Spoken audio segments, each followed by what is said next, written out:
What lies ahead of us will be so different from our so-called Earth. As our children grow into the next few decades, they will witness one of the most dramatic changes in the entire humanity.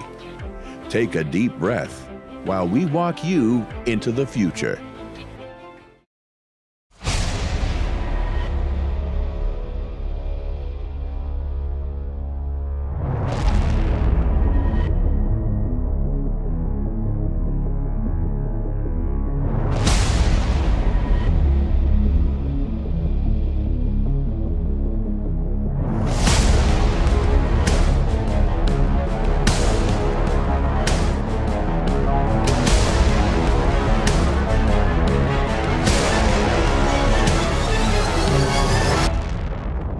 If we as humans are to accelerate our technological evolution, then we will all need to work together and come up with ideas across territories, across nations, and seek investment on a global scale, not just on a local scale, not looking at patenting every new idea, every new technology, but actually working together for the benefit of mankind.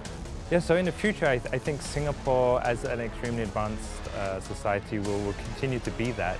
I think we will most likely be at the forefront of new inventions in computing, in artificial intelligence, in, there's even a concept of the idea of quantum computing, and those are types of computers that can calculate huge amounts of information at a fraction of the time that a normal computer can do it. And I think Singapore has all the resources and the manpower and the skills and the talent to start making huge leaps in those areas. And once that happens, I think it will definitely start to shape the way we travel in terms of, basic cars or planes, or eventually, who knows, maybe Singapore might manufacture spacecrafts and satellites. Overall, I think would be faster, we'll go further, we'll be more efficient, and we'll be smarter. Faster in the sense that perhaps the Concorde will be coming back with supersonic flight in another form, and we'll be able to travel the world in half the time.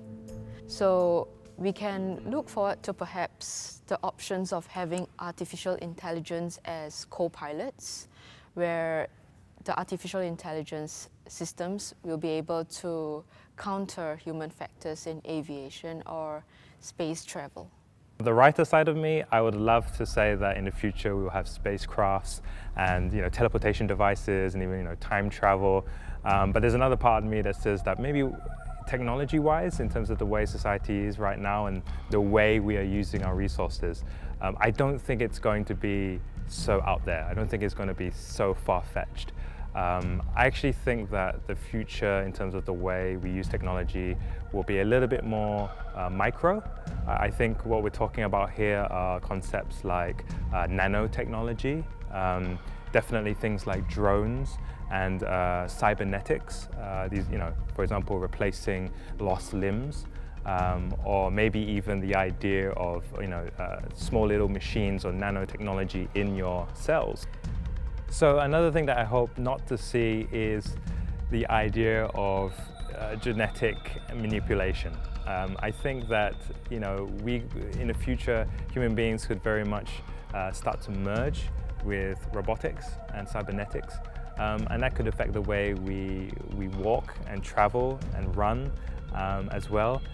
But it could be at the expense of other things like our connection with nature, with ourselves, and we may change into a very different species. I think for a lot of science fiction writers, the idea of AI, artificial intelligence, taking over is a very real threat, and AI is already affecting the world in such a way that a lot of jobs are being lost to automation and computers, and it's already affecting us in huge ways.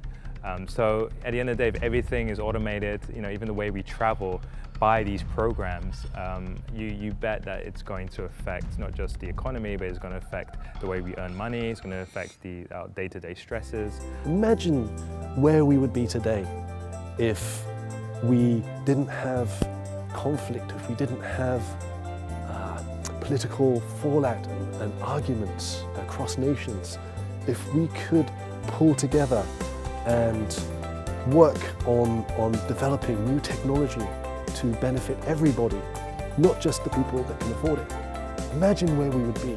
We could be visiting other planets. We could be living in a world where transport is automated and there's more safety, and the advent of artificial intelligence could have been accelerated by now. Imagine how much more evolved as a race we could be if only we could all work together.